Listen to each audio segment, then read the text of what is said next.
Greetings, humans. I'm George, and today I'm joined by Elmer Maurits, bass beast for Distant. Thank you very much for joining. How are you today? Hey man. Yeah, thank you. I'm good. And you? Thank you very much for joining me. We're gonna be talking about some brutal stuff. You've recently just released your new and not so new album, Tsukuyomi, The Origin. So Yeah. I've read that you've got some old songs re-recorded and remade for this album, and also went and checked out the old Tsukuyomi EP from 2017. So it Yeah. feels a bit like you're at a Batman Origins type chapter in your career. So why are you going back to the source of Distant for this new release?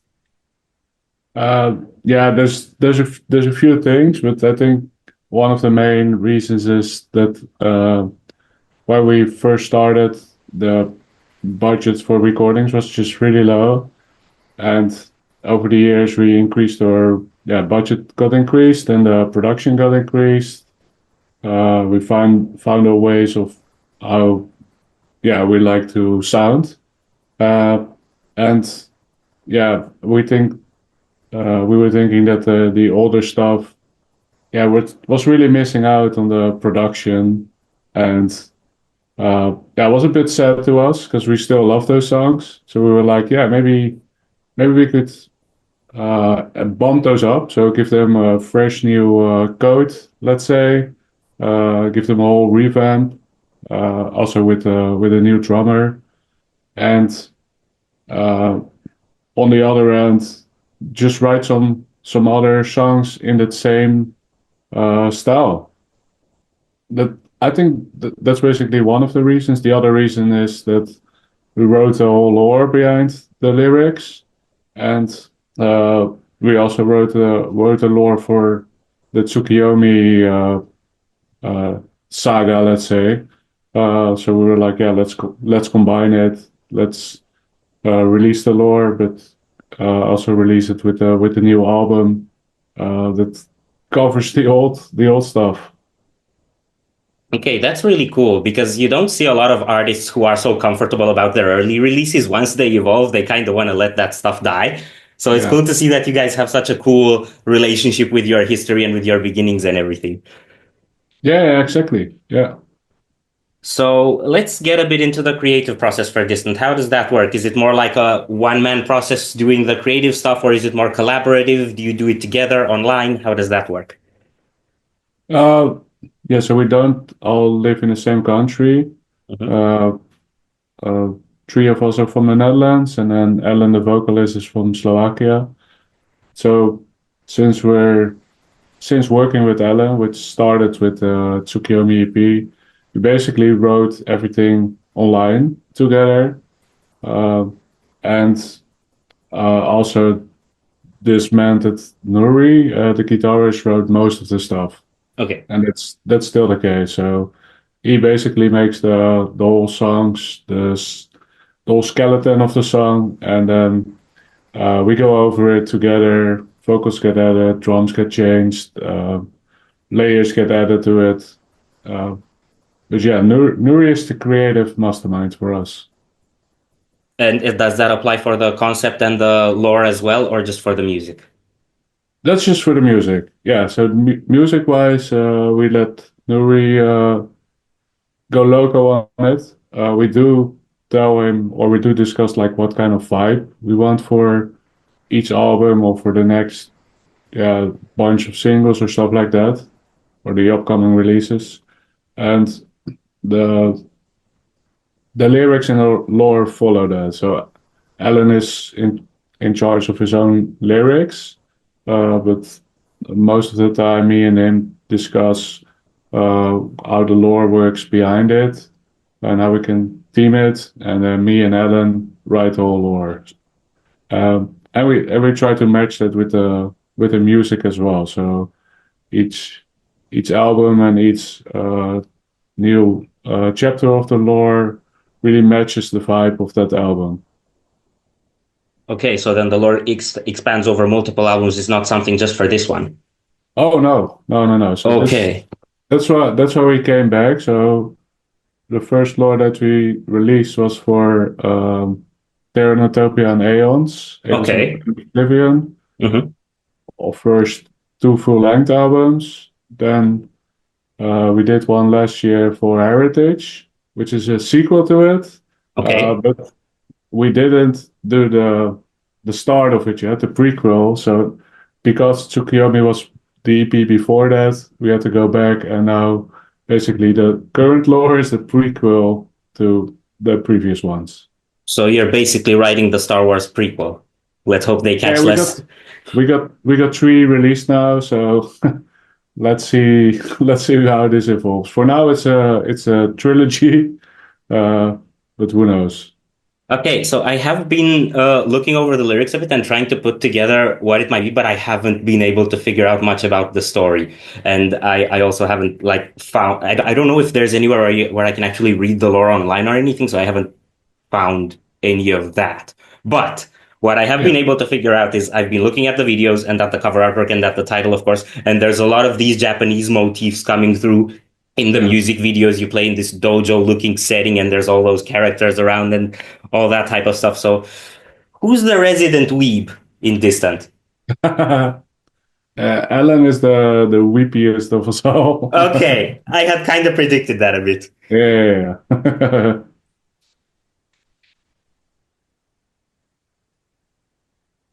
Okay, so another thing that's very interesting about this new album is the guest appearances. Yeah. There's some pretty big names in there. I've listened to the appearance that your bandmates had on the Garza podcast, Oh and yeah. then it's kind of a no-brainer why Matt Heafy is on there because they're all mega fans of Trivium. Does that extend to you as Yeah. well? Uh, well, I listen to Trivium, but I'm not that much of a diehard fan as Alan is. He's just next level worshipping him, I guess. But Okay. uh, for me, it was, for example, Adam of Oceano, who we had a couple albums back. Hmm. So yeah, we just try to work with people that we love, that we look up to, and yeah, people that we love, that we tour with, that we met before, that we want to hang out with. So that you can see also on this track list. You got Matt from Trivium, who we really look up to, Hmm. uh, who in this case also reached out to us to do a guest vocal. So it's reverse Uno over here. So that was definitely a no-brainer. But the other ones, Alex of the Spice Icon, yeah, that's uh, also a legendary figure, at least to me. But yeah, also to the other guys. But there's also somebody we toured with 2 years back, and yeah, which we love to hang out with. David from Signs of the Swarm.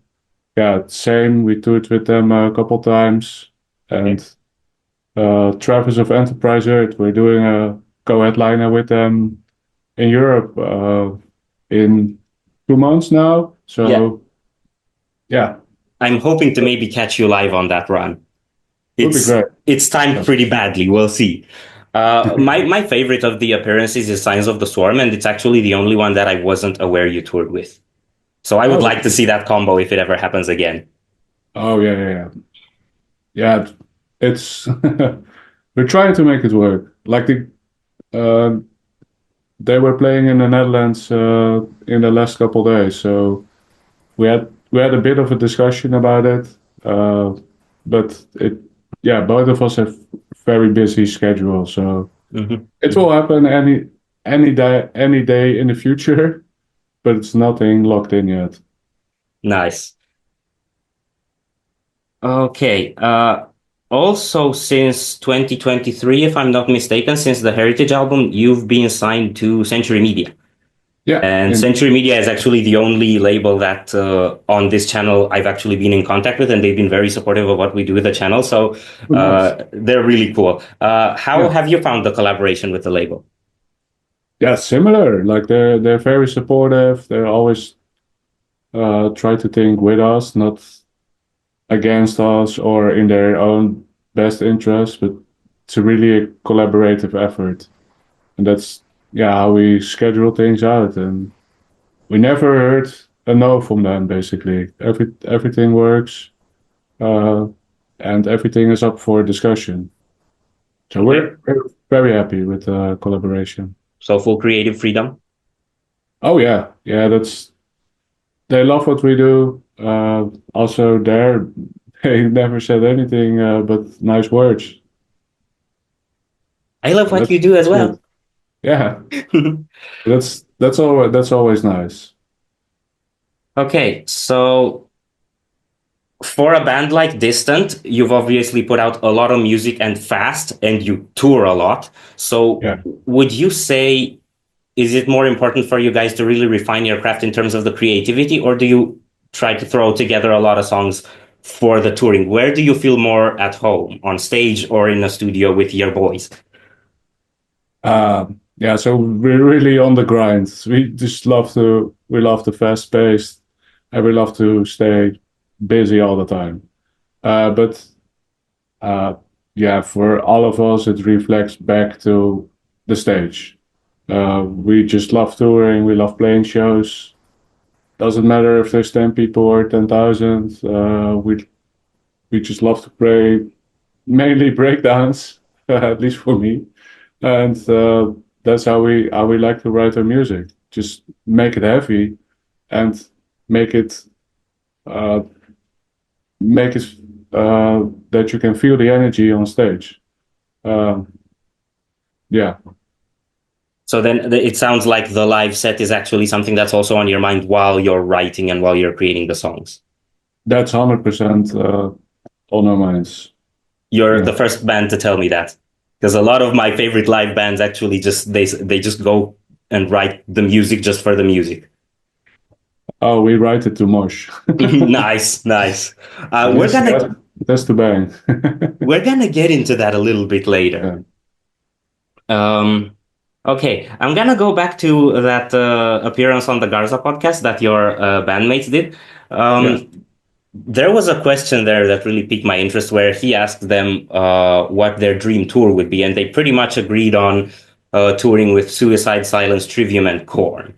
So I wanted to, since you're the only one who wasn't there, I wanted to extend the same question to you and see if you were to build the dream lineup that Distant would be to tour with, who would that include? Yeah, sorry, Trivium, but for me it would be Corn Suicide Silence. That's definitely a yes. But Okay. Trivium I would replace. Yeah, I don't know. I would put something really heavy on there. Like it can be smaller band like Failed, um, Extortionist, Wind and Destruction, Oh, something you, like that. the Yeah, single with Within Destruction was very nasty. yeah. So heavy music. Yeah, really heavy stuff. Okay, so since you mentioned moshing, I've actually caught you live 3 times already in the Netherlands. Oh, sick. The show you did with Shadow of Intent, Yeah. opening for Austrian Death Machine, and your Yeah. festival appearance at the Rock Circus. Oh, nice. Yeah. Yes, and this last one was probably the most aggressive show I've ever seen. I don't think I've ever seen a more aggressive live band than you guys, especially in terms of the moshing. So it's Yeah. been like the one time in my life I've been afraid to enter the pit. So because of that, I wanted to ask you, since you go on all these extensive tours and you're Yeah. so aggressive live, have you ever had any problems? Have there actually been like accidents, people getting hurt, anything like that happen ever at your shows? In front of the stage or on the stage? No. Both, actually. I was Yeah. thinking in terms of the audience, because they're the ones Yeah. hitting each other. Yeah. So definitely, yeah. Sometimes people get hurt. It's just part of the game.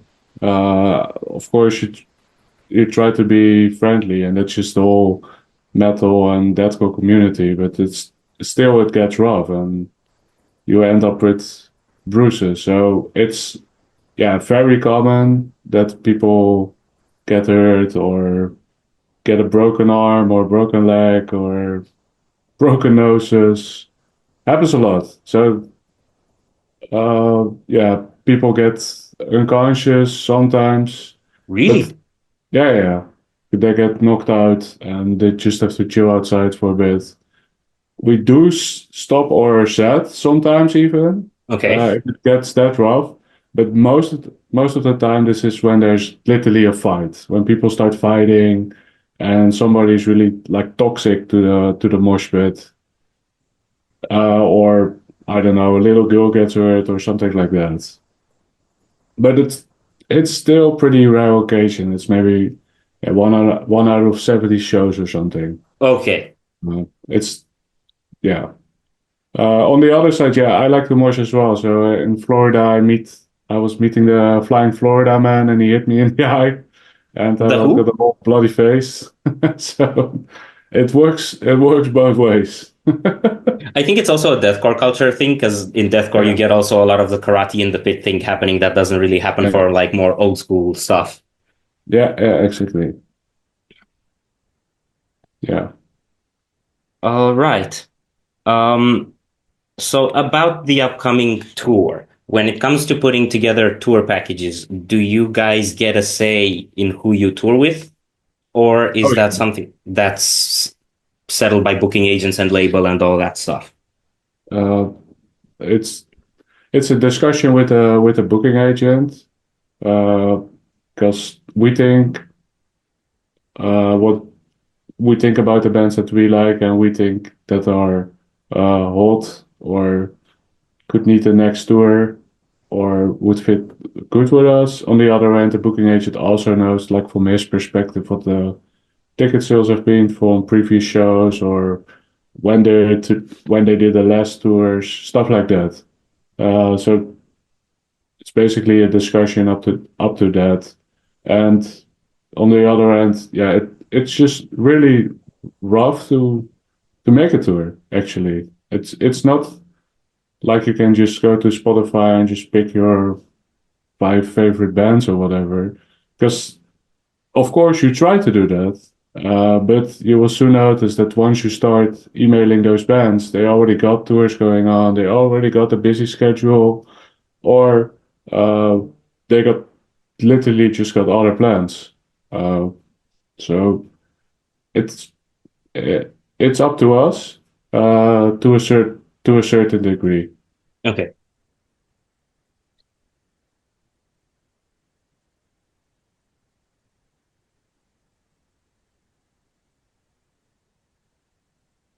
And that's of course for tours that we headline. If you don't headline, then it's just yeah, you get a tour offer, or you're just talking to other bands and they want to take you along.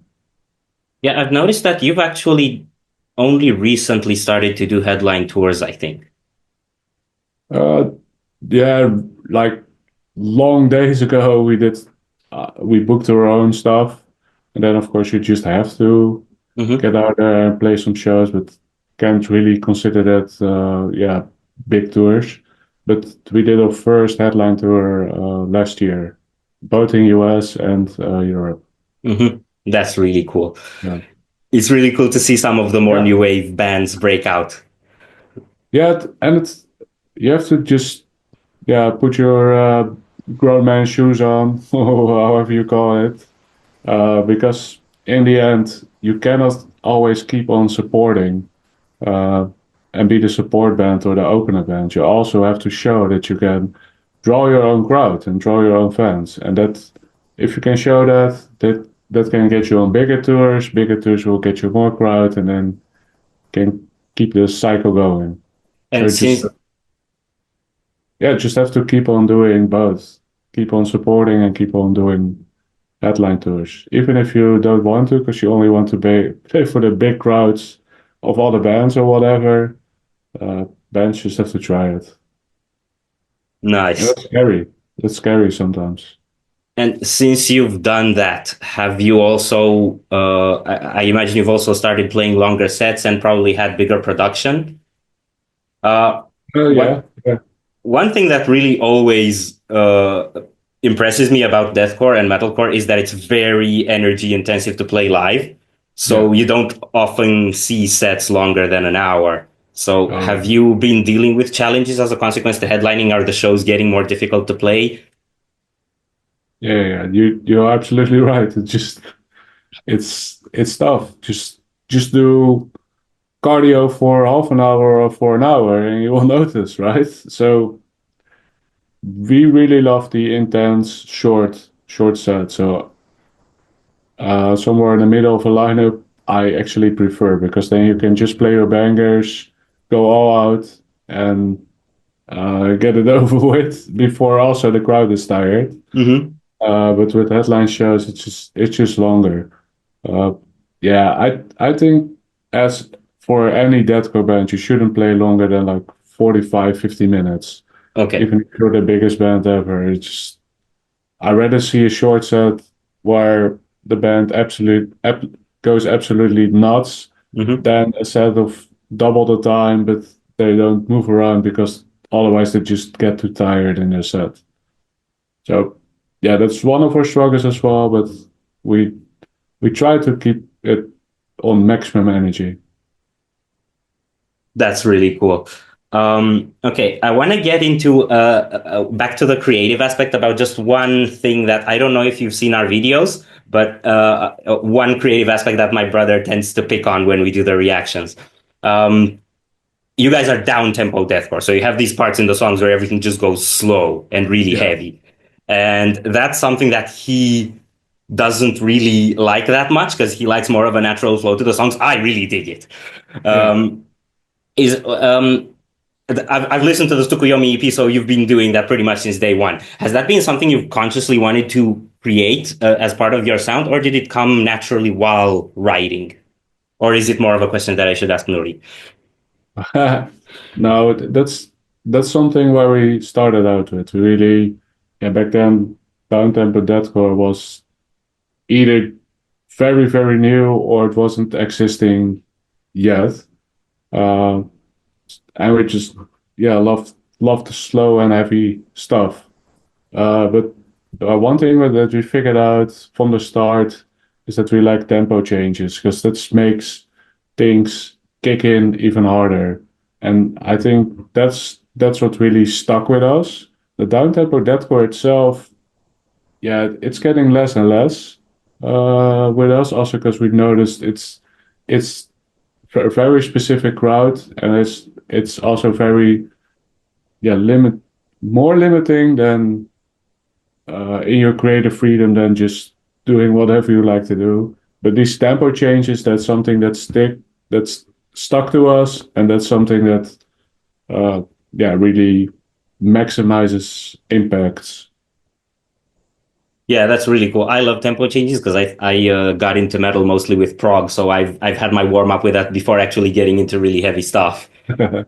Um, okay, I always leave for the end the questions that unless I don't get answers to, I'm not gonna be able to sleep at night. So this is an important one, and I'm gonna have to give a little context. You see sometimes these ads on TV where there's like a cat food ad or whatever, and there's, I don't know, like an animal happily flailing around, and then there's a disclaimer at the end, no animals were hurt in the making of this video. Let's Yeah. apply that logic to distant videos, because I've been looking at the new ones, and let's see, in The Undying, you have a priest gets killed and a woman gets burned at the stake. In Yeah. Flesh Weaver, you all get drowned and zipped up in body bags. And Yeah. in Loveless Suffering, I'd rather not say. So I feel like this begs the question, have any people been hurt in the making of your videos? No. That's good to hear. We almost drowned our friend in Flash Weaver though. Really? Yeah, yeah, yeah. Because we shot the video in, yeah, I think it was April or something last year. It was at least really cold, and we had the bathtub filled with water. And at the start of it, first, uh, like he gets drowned, and then afterwards we get drowned by the demon. Uh, but yeah, we had to really extensively drown him basically, and it was fucking cold. He was dying of cold. So depends on what kind of bird. Yeah, I live that's in the the nether. Yeah, go yeah on. that's the most intense thing, I guess. But yeah, it was also fun, and I think it was more fun than it actually hurt, to be honest. So do you actually have creative input for the videos as well? Oh yeah, yeah. So we make all the videos ourselves. At least, yeah, with a director and a camera guy.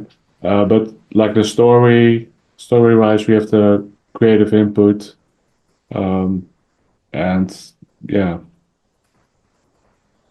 Okay, that's really cool. I was hoping that I would find a bit more on the lore because I like discussing that too, but yeah, I didn't know where. So that just for me actually, where is there anywhere I can actually find your lore online to read up on that? yeah. So on distantofficial.com, we Oh, sell the okay. books. We sell the books. So we printed the books, um, and that's where you can order them. Uh, the first, the last two are already online as ebooks as well. Hmm. And the next one, yeah, I still got to convert it. So it's coming any day, but we're just really busy, so keep on postponing it. Okay, books. Because I was imagining it was gonna be like two A4 pages somewhere online, but if it's books, it's like the Oh, real deal. yeah, yeah, it's like 170 pages each book. Yeah, Okay, so the nerds, you heard it here first. yeah.